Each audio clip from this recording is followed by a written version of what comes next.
Hello guys! Welcome back to my channel. So ito na nga, maghahatid ako ng aming uleng, ng aming Julienne. Hindi kasi pumasok si Ate Faith niya. At graduation nga mamaya ng Ate Faith niya. So, ayan. Wala siyang kasabay pumasok. Natatakot siya guys. Natatakot siya pumasok. Kaya dito siya. Buti kayo isa pinakatawid. O, di sabi napatawid lang siya guys. Ano? So, ayan na nga. Let's go to tawid. Yan, natakbo siya guys.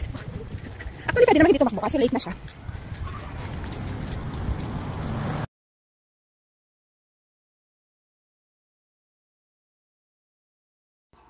So, eto na nga, nakarating na kami sa kanyang school.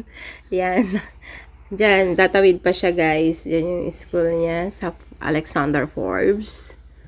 So, ayaw niya na magpahatid hanggang doon. Nahihiya siya sa mga classmates niya.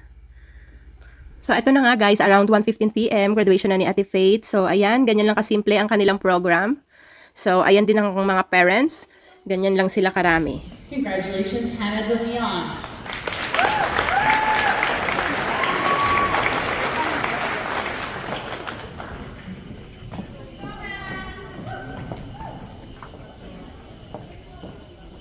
At ayan na nga, taking picture.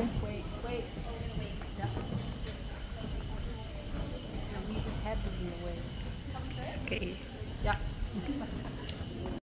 So ayan na nga guys, diyan na nagtatapos ang kaganapan sa araw na ito. Thank you everyone for watching.